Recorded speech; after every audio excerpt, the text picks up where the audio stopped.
ዛሬ እንግዲህ ከኔ ጋራ ኢዮብ ከምዕራፍ 25 ጀምሮ እንመለከታለን። ቅድም አያት እንዳነበበችልን የኢዮብ መጽሐፍ በጣም መቼም አስገራሚ መጽሐፍ ነው። ሁላችሁም እንደምታውቁት በጣም እየተማርንበት በጣም እየተደነቅንበት እና ጓደኞቹ የቅርብ ጓደኞቻችን እስኪመስሉን ድረስ እያየን ያለንበት ጊዜ ነው። እንደገና ደግሞ ኢዮብንም በጣም እያወቅነው እየተረዳ ነው የመጣንበት ጊዜ እንደሆነ አምናለሁ እና ዛሬ ደግሞ ከኢዮብ ጓደኞች አንዱ የሆነውን በልዳዶስ የሚባለው ሹሃዊው በልዳዶስ የሚባለውን ሰው እናያለን። እንደምታውቁት ይሄ ሹሃዊው የሚለው ቃል የሚያመለክተው የሹሃ ሰው መሆኑን፣ ሹሃ ደግሞ የሚባለው ወይም ሱሃ የሚል በድሮ ትርጉሙ ላይ እናገኘዋለን። እንግሊዘኛው ላይ ግን የምናገኘው ሹሃ የሚለውን ስም ነው።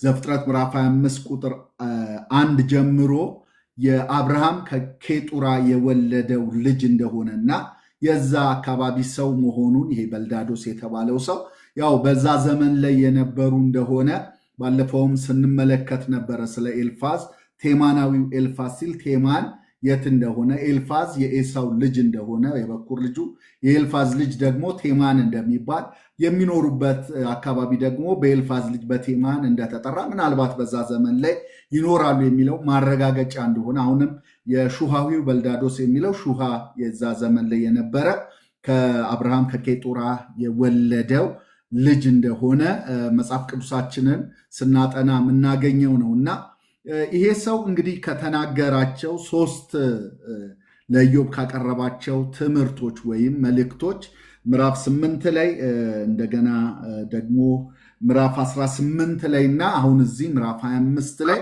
የመጨረሻው የጓደኞቹ ንግግር የምናገኘው እዚህ ምዕራፍ 25 ነው። ከምዕራፍ 25 በኋላ የኢዮብ ወዳጆች ዝም ነው ያሉት። በቃ የመጨረሻው ንግግር ይሄ ሹሃዊ በልዳዶስ ነው የተናገረው። ከዛ በኋላ ግን በጣም አጭር ነው የተናገረው። እያለቀባቸው እንደሆነ፣ የክርክር ነጥባቸው እየተቋጨ እንደሆነ፣ መከራከር እያቆሙ እንደሆነ ያሳያል። ከዛ በኋላ ግን ዝምታቸውን ነው የምትመለከቱት። ምዕራፍ 32 ላይ ኤሊሁም እስከሚጀምር ድረስ ጸጥ ብለው ነው የሚጨርሱት። እግዚአብሔር ነው መጨረሻ ላይ ስማቸውን ሲጠራ የምናየው፣ ለጸሎት ለንስሐ እንዲመለሱ ሲጋብዛቸው የምናየው መጨረሻ ላይ ነው እና ይሄ በልዳዶስ የተባለው ሰው በምዕራፍ 8ም ላይ ምዕራፍ 18ም ላይ ምዕራፍ 25ም ላይ ሄደን ስንመለከት የምናገኘው ነገር ትምህርቶቹ ንግግሮቹን ስናያቸው በጣም የምናስተውለው አንድ ነገር አለ። ትኩረቱ ምንድን ነው ስንል የአባቶች ወግ ላይ፣ ባህል ላይ፣ እንደገና ደግሞ የእግዚአብሔር ጻድቅነት ላይና ፈራጅነት ላይ ያማከለ ከዛም ባለፈ መልኩ የሰውን ኢምንትነት ወይም ትንሽነት በመናገር ኢዮብን በጣም የወጋው ያስቸገረው የነቀፈው ሰው እንደሆነ እናያለን። ከዚህ በፊት በነበሩት ክፍሎች በተለይም ኢዮብ ምዕራፍ 8 ቁጥር 8 ላይ ዘመናችን በምድር ላይ እንደ ጥላ ነው፣ እኛ የትላንት ብቻ ነን፣ ምንም አናውቅም። ስለዚህ የቀደመውን ትውልድ ጠይቅ፣ አባቶቻቸውም ለመረመሩት ነገር ትጋ ብሎ የቀደመውን ትውልድን እንዲጠይቅ እሱ ምንም እንደማያውቅ የሚመጣው መከራና ችግር ወይም ስቃይ በሙሉ ከኃጢአት ጋር የተያያዘ መሆኑን አባቶች እንደተናገሩ አንተ አዲስ ትምህርት አታምጣ፣ አንተ ጋር ሲመጣ የተለየ አያደርገውም በማለት ሲሞግተው እንመለከታለን። ምዕራፍ 18ም ላይ እንደዛው ታያላችሁ። ምዕራፍ 25ም ላይ አሁን ደግሞ መጥቶ የእግዚአብሔርን ታላቅነት የእግዚአብሔርን ኃያልነትን ያነሳና የሰው ኢምንትነትን በተለይም ደግሞ ብስብስ የሆነው ሰው በማለት ወይም ብል የሆነው ሰው ወይም ትል የሆነው ሰው ምንኛ ያንሳል ከእግዚአብሔር ብሎ ኢዮብን ለመሸንቆሪያነት ያመለከተው ነው። በተለይ ብዙ ቦታዎች ላይ ሄደን ስንመለከት ሶስቱ የኢዮብ ወዳጆች ንግግር ቴዎሎጂካሊ በጣም ትክክል ነው ብለን ተነጋግረንበታል እና የስነ መለኮት ዋናው ዓላማ ሰዎችን በክርክር ማሸነፍ ሳይሆን ነፍሳቸውን ማሸነፍ ነው፣ ወይም ለክርስቶስ መማረክ ነው እንጂ በክርክር አንደኛ መውጣት አይደለም። ብዙ አሁን በዘመናችን ላይ የምናያቸው በጣም በርካታ ነገሮች አሉ። እነሱ ምንድን ናቸው ስንል በክርክራችን እኛ ኃያል መሆናችን አዋቂ መሆናችን ማሳየት ነው። ኤልፋዝን ስትመለከቱት ራእይ አየሁ፣ ህልም አየሁ ብሎ ከኢዮብ የተሻለ መንፈሳዊ እንደሆነ ነው የገለጠው እንጂ ኢዮብን ሲያጽናናው የደረሰበትን መከራ ተመልክቶ ሲራራለት አናይም። እውቀቱ ትዕቢትን እንዳመጣበት እውቀት ያስታበያል እንደሚል ፍቅር ግን ያንጻል እንደሚል በትዕቢት የተሞላ ማንነቱ ሲገልጥ ነው የምንመለከተው። ያየውንም ራእይና ህልም ወደ ኢዮብ ላይ ለመፍረድ ሲጠቀምበት እንመለከታለን። እና የነዚህ ሰዎች አሁን የኤልፋዝንም ስንመለከት ማነው በልዳዶስንም ስንመለከተው ሶፋርንም ስንመለከታቸው የትኩረታቸው አቅጣጫ ከኢዮብ በልጠው በእውቀት ለመገኘት እንጂ ፈጽሞ ኢዮብን ለማጽናናትና ለማከም ለመፈወስ አይደለም የመጡት። ስለዚህ ክርክራቸው፣ ሙግታቸው በሙሉ ሊያሳዩ የፈለጉት ከአንተ በላይ እናውቃለን የሚል ነው እና ህመሙን የደረሰበትን መከራ አሁን ያለበትን ሁኔታ ከጄኔራል ትሩስ ተነስተው ሁሉ ነገር የኃጢአት ውጤት ነው፣ እግዚአብሔር ኃጢአተኛን ይቀጣል፣ እውነት ነው። ግን ሁሉም ኃጢአተኛ ነው ወይ አሁን መከራ የደረሰበት የሚለውን የደመደሙ ልክ እንደ ሂሳብ ፎርሙላን የተጠቀሙት እና የሂሳብ ቀመር አድርገው ማንም ሰው ላይ መከራ ቢደርስ፣ ማንም ሰው ላይ ሐዘን ቢደርስ፣ ማንም ሰው ላይ የሆነ ነገር ቢደርስበት የደረሰበት ነገር ምክንያቱ የሰራው ኃጢአት ስላለ ነው። ኢቨን እንኳን ህይወቱን እያወቁት የኢዮብ ህይወት እየታወቀ ምን አይነት ጻድቅ ሰው እንደነበረ እየታወቀ ምን አይነት እግዚአብሔርን ይፈራ የነበረ ሰው እንደሆነ እየታወቀ ማለት ነው እና እንደምታዩት እግዚአብሔርም እየመሰከረለት እንግዲህ ኢዮብ ምዕራፍ 1 ላይ ቁጥር 1 ላይ ቁጥር 8 ላይ ምዕራፍ 2 ቁጥር 3 ላይ ኢዮብን አራቱ ባህሪያቶቹን እግዚአብሔርን የሚፈራ ወይም ቅን ከክፋት የራቀ ሰው እንደነበረ ይናገራል እና እንደው ፍጹም የሆነ በማለት ኢዮብን በአራቱ ባህሪያቶች 3 ጊዜ እንመለከተዋለን ሲገልጸው እና ቅን ነበር፣ እግዚአብሔርን ይፈራ ነበር፣ ከክፋት የራቀ ነበር፣ ፍጹም ነበር የሚል ቃል እንመለከተው። ወይ ነቀፋ ያልነበረው ነበር በማለት እግዚአብሔር ራሱ ነው።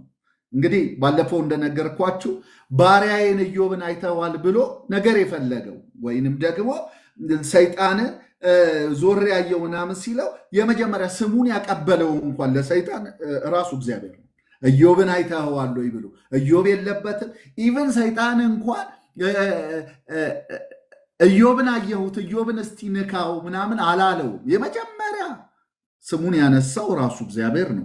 በዚህ ውስጥ ኢዮብ የለበትም። በኢዮብ እና በእግዚአብሔር መካከል የተደረገ ሙግት፣ የተደረገ ክርክር፣ የተደረገ ውድድር ነው የምናየው። በኢዮብ ላይ የተደረገ ውድድር ነው የምናየው እና ይህን ያክል የተመሰከረለትን ኢዮብ እነዚህ 3ቱ ወዳጆቹ ግን ሲነቅፉት እናያለን እና ስነ መለኮታዊ በሆነ እውነት የእግዚአብሔርን ቃል በሚያውቅ መልኩ ነገር ግን ኢዮብን ለማረም ለማጽናናት ሳይሆን ኢዮብን ለመሸንቆር ኢዮብን ለመጉዳት ሲጠቀሙበት እንመለከታለን እና በዘመናችን በጣም አስገራሚ የሆኑ እውቀት ያላቸው መጽሐፍ ቅዱሳዊ እውቀታቸው ጥልቅ የሆነ አቀራረባቸው፣ ንግግራቸው፣ አንደበታቸው በጣም የሚጣፍጥ ነገር ግን ነፍሳትን የሚማርኩ ሳይሆን እውቀታቸው ሰዎችን ልብ እንዲማርክ ብዙ ፎሎወሮችን እንዲያስገኝላቸው የሚፈልጉ በርካታ ሰዎች እንዳሉ ማሳያ ነው ይህንን የምናየው። ስለዚህ እንደነዚህ አይነት ሰዎች ሰውን ከመመለስ ሰውን ከመማረክ ይልቅ የሰውን ቀልብ የሰውን አእምሮ በእነሱ እውቀት መማረክ ላይ የተመረኮዙ ሰዎች ናቸው። እንደነ ኤልፋዝ፣ እንደነ በልዳዶስ፣ እንደነ ሶፋር አይነት ሰዎች ማለት ነው እና በዘመናችን እግዚአብሔር የሚጠይቀን የሰውን ልብ በእውቀታችን በመማረክ አይደለም፣ የሰውን ነፍስ ለክርስቶስ በመማረካችን ወደ እውነት በመመለሳችን ነው የሚታየው እና ያወቅነው እውቀት ነፍሳትን ይመልሳል ወይስ የሰዎችን ልብ ማርኮ አእምሮ ማርኮ እኛን ያጎላል? ብዙዎች የሚማገቱት ለምንድን ነው ስንል ለማሸነፍ ነው። የቱን ለማሸነፍ? እውቀታቸው ከፍ ብሎ ከሌሎቹ የተሻሉ መሆናቸውን ለማሳየት ነው። እግዚአብሔር ግን የሚፈልገው ምንድን ነው ካላችሁኝ፣ የሰዎችን መመለስ፣ የሰዎችን መፈወስ፣ የሰዎችን መጽናናት፣ የሰዎችን መዳን ነው ትኩረት እንድናደርግበት የሚናገርና እዚህ ቦታ ላይ ሹሃዊው በልዳዶስ ምዕራፍ 25 ላይ በጣም የሚገርም ንግግር ነው የሚናገረው። ስለ እግዚአብሔር በጣም ነው የምትደነቁትና እንደዚህ ይላል ቁጥር 2 ላይ ገዢነትና መፈራት በእርሱ ዘንድ ናቸው፣ በከፍታውም ሰላም አድራጊ ነው። በውኑ ለሰራዊቶቹ ቁጥር አላቸውን? ብርሃኑስ የማይወጣው በማ ላይ ነው? ሰውስ በእግዚአብሔር ፊት ጻድቅ ይሆን ዘንድ ከሴትስ የተወለደ ንጹሕ ይሆን ዘንድ እንዴት ይችላል? እነሆ ጨረቃ እንኳን ብሩህ አይደለም፣ ከዋክብት በፊቱ ንጹሐን አይደሉም። ይልቁኑ ብስብስ የሆነ ሰው ትልም የሆነ የሰው ልጅ ምንኛ ያንስ ብሎ እግዚአብሔር ትልቅ ነው የሚለውን ያሳየናል። በጣም የሚገርም ነው ስትመለከቱት ስለ እግዚአብሔር ትልቅነት በከፍታ ላይ እንዳለ፣ ሰማያት እንኳን በእርሱ ፊት ጻድቅ እንዳልሆኑ፣ ከዋክብት ጨረቃ የእግዚአብሔር ብርሃን ሲወጣባቸው እንደሚጨልሙ፣ እንደሚያንሱ፣ እንደሚጠቡ፣ ትንሽ እንደሚሆኑ የምትመለከቱት ነገር ገዢነት መፈራት በእርሱ ዘንድ እንዳለ፣ እግዚአብሔር የሚፈራ እንደሆነ፣ አስፈሪ እንደሆነ፣ ግርማ ሞገስ ያለው እንደሆነ የሚናገረው ነገር እውነት ነው፣ ትክክል ነው። እግዚአብሔር እንደዛ ነው፣ ትክክል ነው የሚናገረውን ነገር። ነገር ግን የሚናገረውን ነገር ተመልክታችሁት በጣም ተደንቃችሁ፣ እውነት እኮ ነው፣ በእግዚአብሔር ፊት ፀሐይ ትጨልማለች። እኛ ብዙ ጊዜ ላይ ያው ቀረፃ የምታረጉ ሰዎች ብዙ ጊዜ ላይ የሰው ቤት ስንሄድ የሚያጋጥመን ነገር አለ። እኛ እንሄድና የእኛን ላይቶች ትልልቅ ዋት ያላቸውን ላይቶች አምረን ላይቶች እናበራለን እና ቤቱ ከነበረው ብርሃን ውጪ ነው የሚበራው እና በጣም ይደምቃል። ከዛ የእነሱ መብራት በርቷል፣ ትልልቅ ቤቶች ጭምር ሳይቀር እና የእኛን ግን የያዝናቸውን ላይቶች ስናጠፋው ቤቱ ይጨልማል። ትላንት የለመዱት ቤት ያ ቤታችን እኮ መብራቱ ደማቅ ነው የሚሉት ጭልም ይላል። ለምን? ያ የበራው ብርሃን ከዛ የበለጠ ስለነበረ እና በልዳዶስም የሚናገረው ነገር ምንድነው? እነሆ ጨረቃ እንኳን ብሩህ አይደለም ይላል፣ ከዋክብት በፊቱ ንጹህ አይደሉም ይላል እና እነዚህ ሁሉ እግዚአብሔር ሲወጣ የእግዚአብሔር ብርሃን የማያበራው በማ ላይ ነው ብሎ ነው የሚጠይቀው። ከፍ ብላችሁ ቁጥር 3 ላይ ስትመለከቱት ብርሃኑስ የማይወጣው በማ ላይ ነው? የእግዚአብሔር ብርሃን የማያበራበት ቦታ የለም። በሁሉ ላይ እግዚአብሔር ያበራል። በሁሉ ለፀሐይ የእግዚአብሔር ብርሃን ያስፈልገዋል። ለፕላኔት ለዩኒቨርስ የእግዚአብሔር ብርሃን ያስፈልገዋል።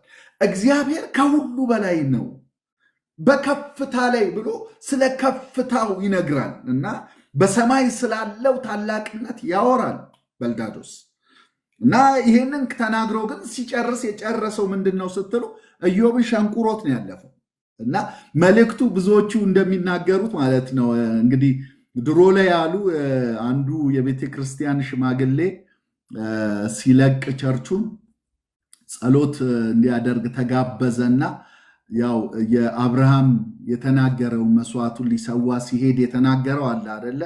እናንተና አህያው እዚህ ቆዩ ብሎ እንደሄደ ማለት ነው እና እሱም ለህዝቡ እናንተና አህያው እዚህ ቆዩ ብሏቸው ያ ያስቸግረው ይበጠብጠው የነበረውን ሽማግሌ ሰውዬ ከአህያው ጋር ቆዩ ብሎ እንደሄደው በቃል የሚሸነቁሩ ሰዎች በጣም ብዙ ሰዎች አሉ እና አንዳንዱ መድረኩን ለመወርወሪያ በድንጋይ ለመምቻ የሚጠቀምበት ሰዎችን ደበደማ አድርጎ የሚያስወጣ ብዙዎች አሉና እነ በልዳዶስም የእግዚአብሔርን ባህሪ እያነሱ የእግዚአብሔርን ሉዓላዊነት እያነሱ የእግዚአብሔርን ታላቅነት እያነሱ ግን የሚያደርጉት ነገር በሙሉ የእግዚአብሔር ኃያልነት አሁንም አለ፣ ከመጣህበት ካለህበት ሁኔታ ያወጣሃል፣ ከፍ ያደርጋል፣ ትፈወሳለህ የሚል አልነበረም። የሚያሳዩት የነበረው ነገር ምንድን ነው ስትሉ በዛ ቃል እየተጠቀሙ ይበልጡኑ ያሳዝኑት ነበርና ይህንን ነው የምትመለከቱት። ምንኛ ያነስክንህ አንተ፣ ምንኛ ትልነህ፣ ምንኛ ብስብስነህ፣ ሰው እኮ እንደዚህ ነው። ስለዚህ በእግዚአብሔር ዓይን አንተ ስትታይ እኮ ትንሽ ነህ፣ አናሳ ነህ። እግዚአብሔር ሩቅ ነው፣ ሉዓላዊ ነው፣ ልዕልናው ከፍ ያለ ነው። በጣም የሚገርማችሁ ይሄ የእግዚአብሔርን ዲቫይን የሆነ ባላንስ አለማወቅ፣ መለኮታዊ ሚዛናዊነትን አለማወቅ። እግዚአብሔር ፈራጅ ብቻ አይደለም፣ እግዚአብሔር መሐሪም ነው።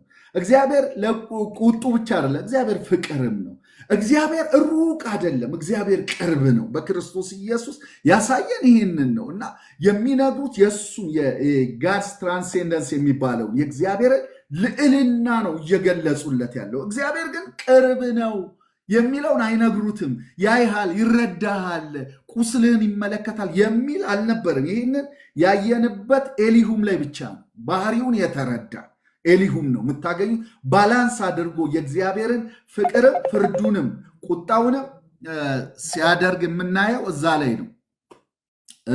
እግዚአብሔር ይባረክ እና እየነገራቸው ያለው ነገር በልዳዶስም እየተናገረ ያለው ነገር የእግዚአብሔርን ግማሽ የሆነ ባህሪን ነው የሚያወሩለት የነበረው፣ ወይንም ደግሞ ይሄ ፓርሻል ትሩዝ የሚባለው ግማሽ እውቀት ይዘው ነው የሚሞግቱት የነበረው እና እግዚአብሔር እኮ ሩቅ ነው፣ ወደ አንተ አይቀርብም እና ምን ያክል እንዳነሰ እንዴ አንተ ተው።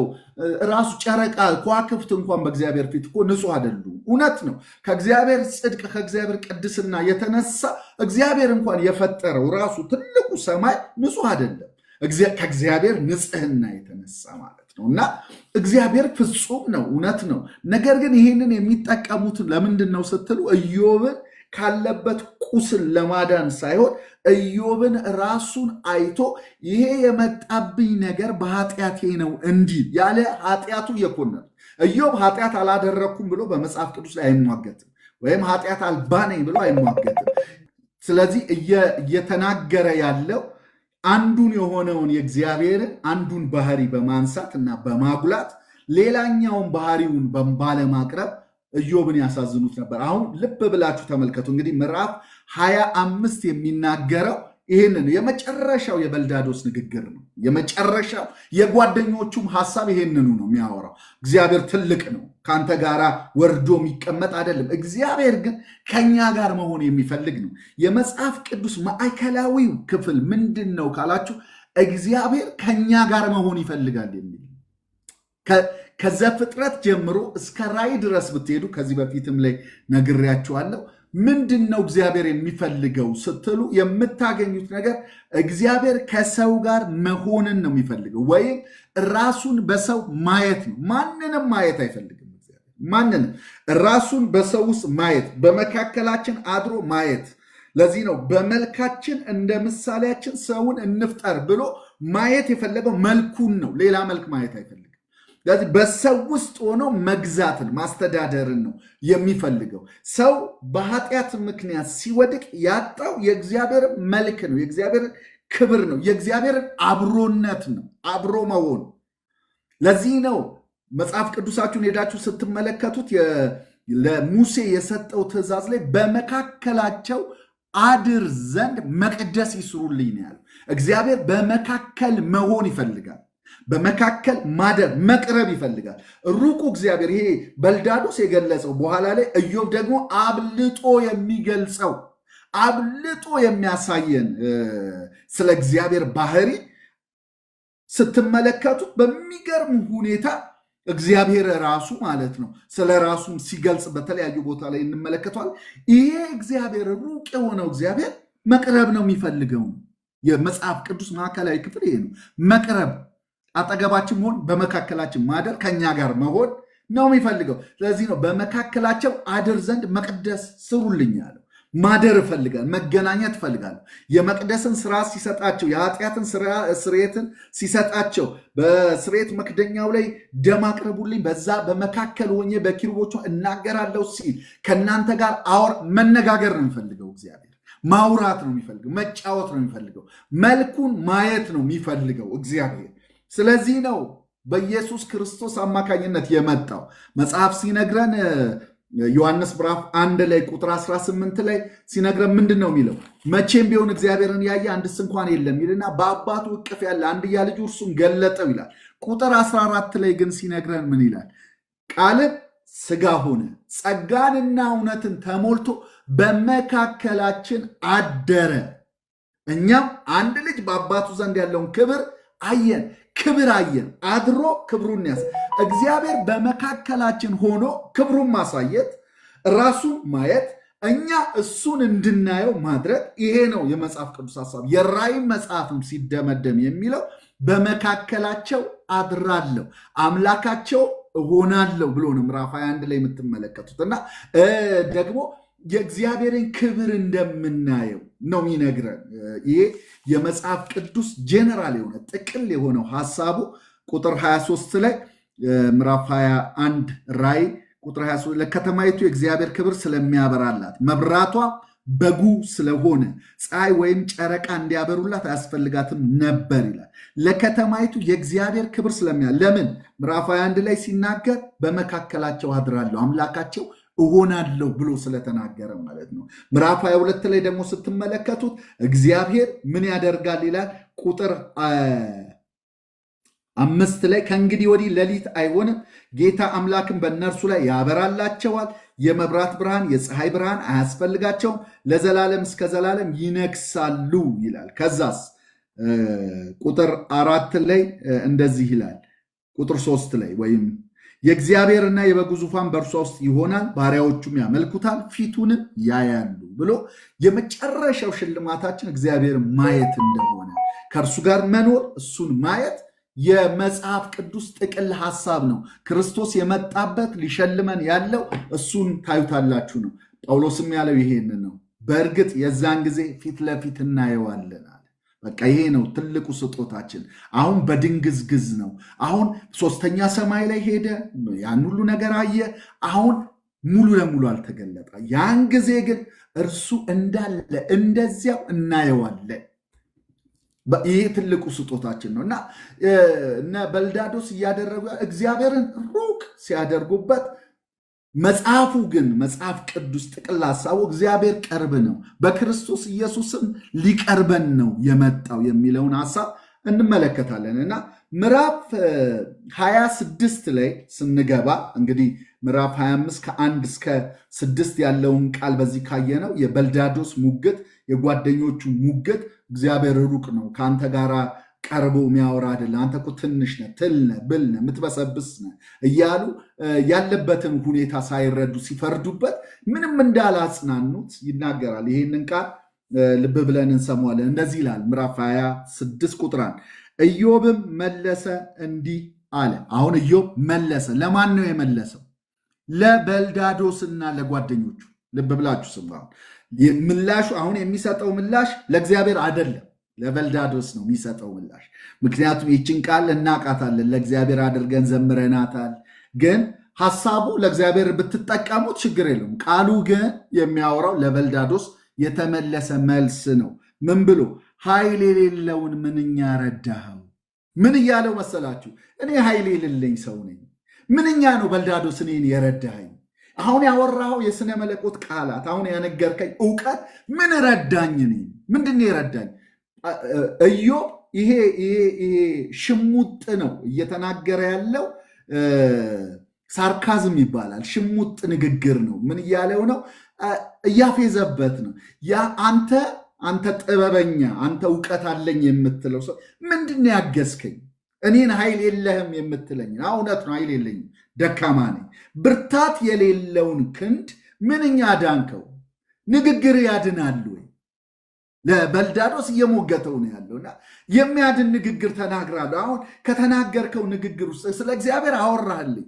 እግዚአብሔርን ግን ይህን ኃያሉን ታላቁን እግዚአብሔር አቅርበ ካለህበት ሁኔታ ያወጣሃል፣ ይፈውሳል፣ ያድንሃል፣ በከፍታ ያስቀምጥሃል፣ ይመልስልሃል ምርኮን አልከኝ ወይ? እኔን ረዳኝ ወይ? የምትናገረው ንግግር እኔን ይረዳል ወይ? አይረዳም። የማይረዳ ንግግር ነው። ባለፈው ስናነብ ትዝ ካላችሁ ማን ነው ይሄ ሹሃዊው በልዳዶስም ራሱ እንደዛ አይነት ቃል ሲናገር ተመልክተነው ነበረ። በተለይም ደግሞ ኢዮብ ሲነግረው ንፋስ ነው እኮ የምትናገረው ንግግር፣ እኔን አያንጸኝም፣ አይጠቅመኝም እያለ ምዕራፍ 28 ላይ ይመስለኛል ምዕራፍ 28 ላይ ነው ባለፈው ስናነበው አስታውሳለሁ። አንድ ክፍል ላይ ብቻ ትዝ ይለኛል ይሄ ቃል አለ። ምንድነው የሚለው የነበረው? ምን ያንጻል የተናገራችሁት ንግግር፣ እውቀታችሁ ምን ይጠቅማል እያለ ሲያነሳለት እንመለከታለን። ኤልፋዝን ሲሞግተው ማለት ነው። አሁንም እዚህ ክፍል ላይ የምንመለከተው ነገር ምን እያለው ነው? ምንድነው የሚጠቅመው? ቆይ እኔ ኃይል የሌለኝን እኔ የተናገርከው ንግግር ምንድነው ጥቅሙ? ብርታት የሌለውን ክንድ ምንኛ አዳንከው። ጥበብስ የሌለውን ምንኛ መከርከው በልዳዶስ እያለ ነው የሚጠይቀው። እኔ አሁን ጥበብ የለኝም አይደል? ምንኛ መከርከኝ። እንደው ምክር ምን አይነት ነው? ምን እየመከርከኝ ነው ያለው? ብዙ እውቀትንስ ምንኛ ገለጥክለት። እንደው ብዙ እውቀት እንዴት ነው የገለጥከው? አሁን አውቀሃል ወይ? አውቀ ሞተሃል እያለው ነው። ቀጥሎ እኮ ሌላ እውቀት ሊነግረው ነው። ኧረ ከፍ ያለ እውቀት አውቃለሁ፣ ስለ እግዚአብሔር፣ ስለ ኃያልነቱ፣ ስለ ታላቅነት ልንገርህ። አንተ የማታውቀውን ዘመኑ ያልበራለትን ከዘመኑ ሩቅ አሻግሬ የተገለጠልኝን እውቀት አለኝ እኔ ምነግርህ። ስለ ከፍታው አይደል አንተ ያወራው? በሰማይ ስላለው ማንነት፣ ጨረቃ፣ ፀሐይ፣ ከዋክብቶች በላይ እግዚአብሔር ብርሃኑ ለሁሉ እንደሚያበራ ሌላም አለ። ከታችኛውንም ደግሞ ልንገርህ እያለው ስለ ሲኦል፣ ስለ ሞት፣ ከምድር በታች ስላሉ ሰዎች ድንጋጤ ሲነግረው ነው ከዛ በኋላ የምትመለከቱት። እና እየነገረው ያለው ነገር ይህንንስ ቃል በማን እርዳታ ተናገርክ ይለዋል። ማን ነው የረዳ? እግዚአብሔር ነው የረዳ። የማንስ መንፈስ ከአንተ ዘንድ ወጣ? በማን መንፈስ ነው አሁን የተናገርከው? የሚናገረው በልዳዶስን ነው። እና እንደምታውቁት ይህንን ቃል ብዙ ጊዜ ላይ የዘመርነው ቃል ነው አደለ? ኃይል የሌለውን ምንኛ ረዳኸው እያለ ትክክል ነው። መዝሙሩ በራሱ በአውዱ ትክክል ነው። ግን ክፍሉ የሚያወራው ግን ማንን ነው ስንል በልዳዶስን ነው። እኔ ኃይል የሌለኝን፣ እኔ ብርታት ያጣሁትን፣ ክንዴ የተሰበረው ምን አዳንከኝ? ምን ጠቀምከኝ? ጥበብ የሌለኝን እኔ መቼ ነው ጥበብ ምክር እኔን የረዳው? እውቀት ምን ከየት አምጥተህ ገለጥክልኝ? እንደገና ደግሞ ከማን ነው ይህንን ንግግር ያመጣው? ከማን የማን መንፈስ ነው የተጠቀመብህ? ትክክል ማውራቱን ተቀብሎት ኖ ኖ ኖ ኖ ኖ የተናገርክበት መንፈስ የሚባል ነገር አለ። ስፒሪት አለ፣ ሞቲቭ አለ። ያ ሞቲቭ የእግዚአብሔርን ሉዓላዊነት፣ የእግዚአብሔርን ልዕልና፣ ትልቅነቱን ለመንገር አይደለም፣ እኔን ለመውጋት ነው የተጠቀምከው። ስለዚህ ልንገር እኔ ማቀው ደግሞ አለኝ ብሎ እንግዲህ ሲነግረው ትመለከታላችሁ። እነዚህ ከቁጥር 5 ጀምሮ 5 እና 6 ላይ በታች ደግሞ አንተ አሁን የበላይኛውን አይደል የነገርከኝ አለው። ኧረ እኔ የታችኛውን ደግሞ ልንገርህ ብሎ ሙታን ሰዎች ከውሆች በታች በውሆችም ውስጥ ከሚኖሩ በታች ይንቀጠቀጣሉ። ስለ እግዚአብሔር አለ፣ ስለ ታላቅነት። አረ ታች ያሉት ከላይ ብቻ ነው የነገርከኝ ምዕራፍ 6:25 ላይ። እኔ ደግሞ ልንገር ከታች ያሉ ይንቀጠቀጣሉ። ሲኦል በፊቱ ራቁቷን ነው። እግዚአብሔር ፊት የተደበቀ ነገር የለም። ሁሉ ነገር የተራቆተ ነው። የተሰወረ ነገር የለም። አይኑ ሁሉን ነው የሚያየው። በእርሱ አይን ፊት ዝግ የሆነ ነገር የለም። የሚከለክለው አለት የለም። ውስጥን ታችን ይመለከታል። አንተ ከላይ አይደል ያልከው፣ እኔ ደግሞ እነግርሃለሁ ከታችም ያለውን ያያል። የሰውን ልብ ያያል፣ ውስጥን ይመረምራል። አንተ ከላይ አይተህ ነው የተናገርከው አይደል?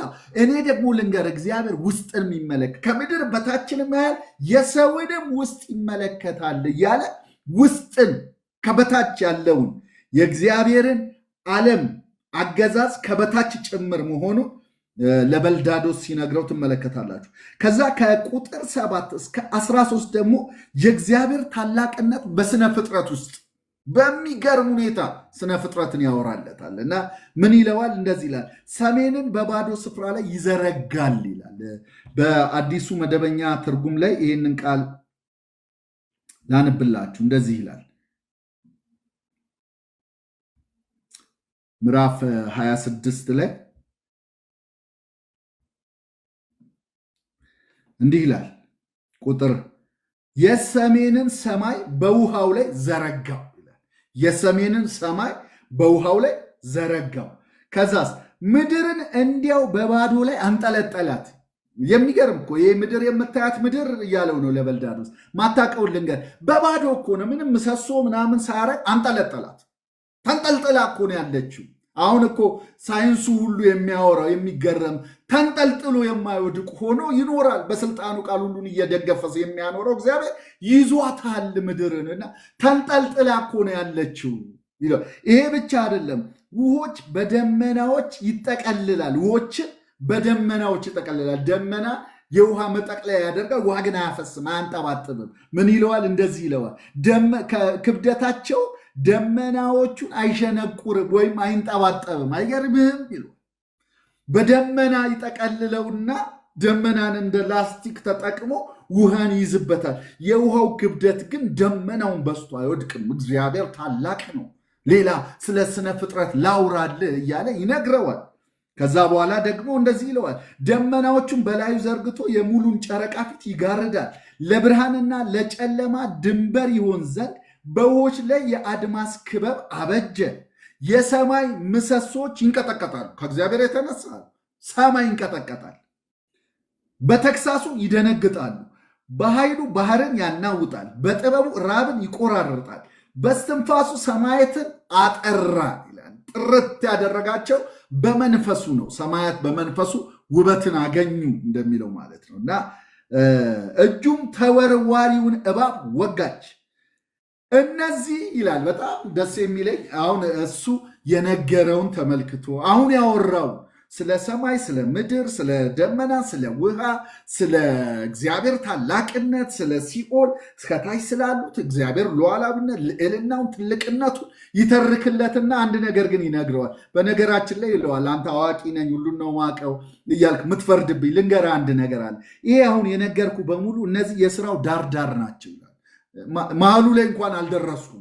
ስለ እግዚአብሔር አውርቼ ወደ መሃል እንኳን አልተጠጋውም። ያወቅነው የሰማነው ጥቂቱን ነው። የማወራልህ እንኳን ትንሿን ነው። በትንሿ ዳርዳር ባለኝ እውቀቴ እግዚአብሔር ይሄ ነው፣ ከአእምሮ በላይ ነው፣ ከምታየው በላይ ነው፣ ከምትሰማው በላይ ነው ብሎ ዳርዳሩን ነው ዳርቻውን ነው ያወራውልህ። እኔ ስለ እርሱ የሰማነው ምንኛ አነስተኛ ነው ይለዋል። የድሮው ትርጉም ላይ እንደዚህ ብሎ ያስቀምጠዋል። ምን ይለዋል? እነሆ ይህ የመንገዱ ዳርቻ ብቻ ነው፣ ጫፍጫፉ ብቻ ነው። ስለ እግዚአብሔር መንገድ ስናወራ፣ ስለ እግዚአብሔር ታላቅነት ዳሩን ነው አሁን ያወራው። ወደ ታች ወደ ላይ አስፍቼ ምድርን፣ ስነ ፍጥረትን፣ የእግዚአብሔርን አይን፣ የእግዚአብሔርን ኃያልነት ታላቅነት ያወራውልህ ዳሩን ነው። እና ዳሩን እንኳን በማቀው በእኔ እውቀት በዘመኑ ከነበሩት ሁሉ የተሻለ እውቀት የበራልኝ ሰው እኔ ነኝ። ግን እንደዚህም ሆነው አንድ ነገር እወቅ፣ እኔ እንኳን የማቀው ዳርዳሩን ነው። የማናቀዋል ወዳጆቼ፣ ስለ እግዚአብሔር ያልበራልን አለ፣ ያልገባን አለ። ከምንይዘው ከአቅማችን በላይ ነው። በዚህ አእምሮ ልንጠቀልለው እግዚአብሔር አንችልም። ይፈነዳል። ይሄ አይችለውም፣ መረዳት አይችልም። ለዚህ ነው በዛኛው ሰማይ ላይ በዛኛው አካል ለብሰን ነው ገና የምናየው። በዚህ አሁን አንችለው። ለዚህ ነው እርሱ ብቻ ኢሟቲ ነው፣ ማንም ሊቀርበው በማይችል ብርሃን ውስጥ ይኖራል፣ እግዚአብሔርን ያየ አንድስ እንኳን የለም የሚለን እና እግዚአብሔር ማንም ሊቀርበው በማይችል ብርሃን ውስጥ የሚኖር ነው። ልናስረዳው የምንችላል በገባን ልክ ነው አሁን በሰው ልክ ነው አሁን የምናወራው። ገለጠው ምንድነው? በዚህ ልክ ነው የተገለጠው። በኋላ ግን እርሱ እንዳለ እንደዚያው እናየዋለን። ሽልማታችን እሱ ነው፣ ሌላ ሽልማት የለን። ራሱን እናየዋለን። ከዛ በላይ ምንም ነገር ይላችሁ። ኃጢአት ባንሰራ ኖሮ አዳምና ሔዋን ኃጢአት ባይሰሩ ኖሮ የሰው ልጆች ስራ እግዚአብሔርን ማወቅ ብቻ ነበር የሚሆን።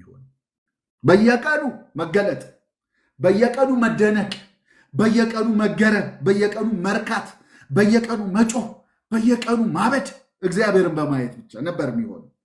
አሁንም የሚቀጥለው ምንድነው ካላችሁ እሱ እነዛ መላእክቶች እያዩት ሁል ጊዜ ቅዱስ ቅዱስ እያሉ ማይረኩት ተገርመው ተደንቀው የማያበቃ ዘላለም ከኛም ጋር የሚቀጥሉት ያ ማንነቱን እናየዋለን። እሱ ሽልማታችን በክርስቶስ ኢየሱስ ያገኘነው ይህን ሽልማት የዘላለም ሕይወት እርሱን ማወቅ ነው። እርሱ ብቻ እውነተኛ አምላክ እንደሆነና የላከውንም ማወቅ ይቺ የዘላለም ሕይወት ናት አለ ዮሐንስ 17:3 ላይ። የዘላለም ሕይወት እርሱን ማወቅ እናቀዋለን፣ ይበራልናል፣ ይገለጥልናል። አሜን። ስለዚህ እየነገራቸው ያለው ይህንን ነው። ዳርዳሩን ነው ያወቅነው፣ መሃሉ ላይ እንኳን ገና አልገባንም እያለ ነው የሚናገረውና የኃይሉንስ ነጎድጓድ ያስተውል ዘንድ ማን ይችላል? የእግዚአብሔርን ኃይል፣ የእግዚአብሔርን ቁጣ፣ የኃይሉን ነጎድጓድ ማን ሊያስተውለው ይችላል? ማን ነው የሚረዳው? ማን ነው ይሄንን ጠቅልሎ ማቅረብ የሚችል? የትኛው ቋንቋ ነው የእግዚአብሔርን ነገር ሰው ሊናገር የማይችለውን ነገር ሰማዋል እኮ ጳውሎስ። ፖል እኮ ሶስተኛ ሰማይ ላይ ሄጄ ሊነገር የማይችል ቃል የሌለው ነገር ስለ ከለሩ ስለ ቀለሙ ስላየው ነገር እኮ ሊገልጸው አይችልም። ጥቁር ሐምራዊ ግምጃ ቤት ምናምን ብሎ ሰማያዊ ማይገለጡ እኮ አሉ። እዚህ ያላየናቸው ብዙ አሉ። አማርኛ የማይገልጸው እንግሊዝኛ የማይገልጸው በቋንቋ በጣም ስትሮንግ ናቸው የሚባሉ የቋንቋ እንትን ደረጃቸው ከፍ ያሉ ቋንቋዎች ሁሉ የማይገልጹት እግዚአብሔር እኮ ልንገልጸው አንችልም፣ ልንረዳው አንችልም፣ ልናስቀምጠው ልናብራራው አንችልም። እና እባካችሁን እያለ ያለው ኢዮብ እየነገራቸው ያለው ታውቃላችሁ። ኢዮብ ምዕራፍ 26 ጀምሮ እስከ 31 6 ምዕራፍ ያለ ማቋረጥ ነው የሚያወራው። 6 ምዕራፍ አያቆምም። ረጅሙ ምዕራፍ ኢዮብ የሞገታቸው እዚህ ክፍል ላይ ነው። በቃ የመጨረሻው እንደውም የኢዮብ ንግግር ተፈጸመ ብሏችሁ ነው ምዕራፍ 31 ቁጥር 40 ላይ የሚያቆመው እና ይህን ሁሉ ረጅም ንግግር የሚናገረው በጣም አዝኖባቸው ነው። እና ምዕራፍ 27ም ላይ ሄዳችሁ ስትመለከቱ ኢዮብ የሚናገረው ንግግር ኢዮብም ምሳሌውን ይመስል ዘንድ ደገመ፣ እንዲህም አለ። ፍርዴን ያስወገደ ሕያው እግዚአብሔርን፣ ነፍሴን መራራ ያደረገ ሁሉን የሚችል ሕያው አምላክን፣ እስትንፋሴ በእኔ ውስጥ የእግዚአብሔር መንፈስ በአፍንጫዬ ውስጥ ገና ሳለ ከንፈሬ ኃጢአትን አትናገርም፣ አንደበቴ ሽንገላን አያወጣም። እናንተን ማስደቅ ከኔ ዘንድ ይራቅ፣ እስከ ሞት ድረስ ፍጹምነቴን ከኔ አላርቅም። ጽድቄን ይይዛለሁ እርሱንም አልተውም። ከቀኖቼ ሁሉ ስለ አንዱ ልቤ አይዘልፈኝም። እነግራችኋለሁ። በመሐላ ይሄ የኢዮብ መሐላን ነው የምትመለከቱት። የሚናገረው ነገር በጣም አስገራሚ ነው። እግዚአብሔር ያደረገብኝ አልገባኝም፣ በቃ እኔ ምንም አልገባኝም የሚለው ነገር ይህንን ነው። አልገባኝም፣ ነገር ግን እምነቴን ይዤ ንጽህናዬን ይዤ እስከ ሞት ድረስ ቀጥላለሁ። በቀኖቼ ውስጥ ካሉኝ ቀናቶቼ ውስጥ አንድ ቀን የሚጸጽተኝን ነገር አላደርግም። እንደዚህ ይላል፣ ተመልከቱ። ከቀኖቼ ሁሉ ስለ አንዱ ልቤ አይዘልፈኝም፣ ሕሊናዬ እንዲወቅስብኝ የምፈቅደው ቀን የለም። በጣም ደስ የሚል ነገር። በአዲሱ መደበኛ ትርጉም ላይ እንደዚህ ብሎ ያስቀምጠዋል። አይ ቲንክ ቁጥር 6 ላይ ጽድቄን አጥብቄ ይዛለሁ አልለቀውም፣ በዘመኔ ሁሉ ሕሊናዬ አይወቅሰኝም። እግዚአብሔር እንደዚህ ያድርጋችሁ። በጣም እኮ የሚገርም ነው። እናንተ ሰዎች አላቸው የምትናገሩት ነገር እኮ ከኔ ጋር አይሄድም። አሁን ለደረሰብኝ ነገር ለመጣብኝ ነገር በእግዚአብሔርና በሰይጣን ጋር የነበረውን ነገር ያልሰማ ኢዮብ የሚነግረው ምን ብሎ ነው? እኔ እኮ አለ በዘመኔ ሁሉ ሕሊናዬ አይጸጽተኝም፣ በእያንዳንዱ ቀናቶች ላይ የሚወቅሰኝን ነገር አላደረኩም። በዘመኔ ሁሉ ሕሊናዬ አይወቅሰኝም ይላል። ከቀኖቼ ሁሉ ስለ አንዱ ልቤ አይዘልፈኝም፣ ልቤ አይገስጸኝም። ይህን ስላደረክ ነው አይደል? ይህንን እንደጠበቅኩ ሞታለሁ። እምልላችኋለሁ ምንም እንኳን እግዚአብሔር ለጊዜው ፍርዴን ባያመጣው ለምን እንደሆነ ባይገባኝም ያደረገው የእነሱ ችግር ምን መሰላችሁ? ኢዮብ ራሱ እንኳን አልገባውም። ኤሊሁምም የሚናገረው ነገር ይህንኑ ነው የምትሰሙት። በኋላ ላይ ሄዳችሁ ስታነቡ ከምዕራፍ 32 ጀምሮ ኤሊሁም የሚናገር ለምን እንደደረሰብህ አላቅም፣ እግዚአብሔርን ግን አውቀዋለሁ ነው የሚለው። ኋይ የሚለውን አላቅም፣ ሁ ኢዝ ጋድ የሚለውን ግን አይ ኖው ኢት ቤተር ዛን ዩ፣ ከእናንተ በተሻለ መልኩ አውቀዋለሁ። እሱ ምኑን እግዚአብሔር ማን መሆኑን አውቃለሁ፣ ለምን የደረሰብህ የሚለውን ግን አላውቀውም። እና የኢዮብ ክርክር እዚህ ቦታ ላይ የሚያመጣው ነገር ምንድን ነው ስትሉት፣ እስከ መጨረሻው ድረስ ሕሊና የሚፈርድብኝን አላረግም፣ በከንፈሬ አልበድልም፣ ኃጢአትን አላደርግም፣ እግዚአብሔር ላይ አንዳች ክፉ ቃል አልናገርም፣ እስከ ሞት ድረስ ፍጹምነቴን ከኔ አላርቅም። እስከ ሞት እንደዚሁ ነው የምቀጥል።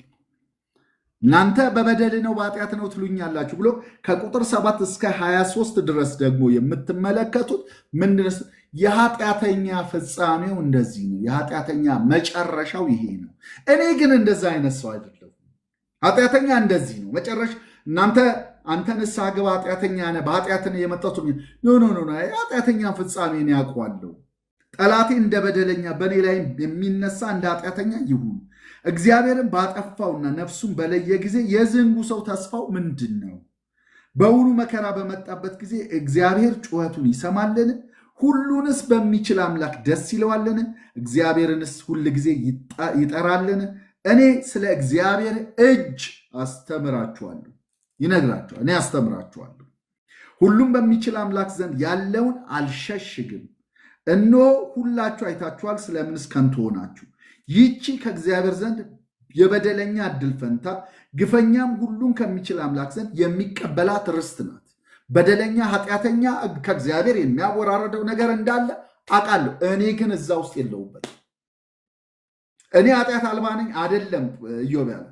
ይሄ ነገር የመጣብኝ ግን በኃጢአቴ አይደለም። ልጆቹ ቢበዙ ለሰይፍ ይሆናሉ፣ ዘሩም እንጀራን አይጠግብም። ለእርሱም የቀሩት በቸነፈር ይቀበራሉ። ኃጢአተኞች መበለቶቻቸውም አያለቅሱም። እርሱ ብርን እንደ አፈር ቢከምር፣ ልብስን እንደ ጭቃ ቢያዘጋጅ እርሱ ያዘጋጀው ይሆናል። ነገር ግን ጻድቅ ይለብሰዋል። ኃጢአተኛ ዕድል ፈንታው እንደዚህ ነው። ብሩንም ንጹሐን ይከፋፈሉታል። የሚሰራው ቤት እንደ ሸረሪት ድር ይሰራል። ጠባቂም እንደሚሰራው ጎጆ ነው። ባለጠጋ ሆኖ ይተኛል፣ ዳግመኛም አይተኛም። ዓይኑን ይከፍታል፣ እርሱም የለም። ድንጋጤ እንደ ጎርፍ ታገኘዋለች፣ በሌሊትም አውሎ ነፋስ ትነጥቀዋለች። የምስራቅ ነፋስ ያነሰዋል፣ እርሱም ይሄዳል፣ ከቦታው ይጠርገዋል። እርሱ ይጥልበታል፣ አይራራለትም። ከእጁ ፈጥኖ መሸሽ ይወዳል። ሰው በእጁ ያጨበጭብበታል፣ ከስፍራው በፉጨት ያስወጡታል። ይሄ ነው የኃጢአተኛ መጨረሻ፣ የበደለኛ መጨረሻ። እኔ ግን እንደዛ አይነት ሰው አይደለሁም። እስከ መጨረሻው ድረስ በደል አታገኙብኝም፣ እናንተን ደግሞ አልደግፋችሁም። አይታችሁታል። ቁጥር 5 ላይ እናንተን ማጽደቅ ከኔ ይራቅ፣ የተናገራችሁትን አላጸድቀው። አንዳንድ ጊዜ በጣም ሲበዛባችሁ የምትቀበሉት አለ አይደለ? በቃ ከምትደበድበኝ ይላሉ ልጆች። አሁን ብዙ ጊዜ ይሄን አድርጋል ስትሏቸው መጨረሻ ላይ የሚሏቸው አዎ ይሏቸው። እዚያ የሆነ ቀን ላይ ምን ይሏቸዋል? እንዴ 10 ጊዜ ከምደበድበኝ ከምጨቀጭቅ አዎ ብዬ አልገላገልም ብዬ እንጂ እኮ አላደረግኩትም ይላሉ። እና እዚህም ቦታም ላይ እናንተ ከጭቅጭቃችሁ የተነሳ ከንዝንዛችሁ የተነሳ ካለውበት መከራ የተነሳ ተቀብዬ ልክ ናችሁ፣ አዎ በድዬው ይሆናል እግዚአብሔር ልክ ነው፣ በዚህ ምክንያት ይሆናል ይሄ ነገር የመጣብኝ አልልም። እስከ መጨረሻው ድረስ ከእናንተ ጋር አልተባበርም፣ በዚሁ እቀጥላለሁ በማለት ሲያስቀምጥ እንትኑን እንመለከታለን። እንግዲህ የኢዮብን ከምዕራፍ 25 እስከ ምዕራፍ 27 ድረስ በጣም አጫጭር ምዕራፎች ናቸው ያሉት። ነገር ግን በጣም ሰፊ የሆኑ ነገሮችን እንማርበታለን በእነዚህ ክፍሎች ውስጥ ማለት ነውና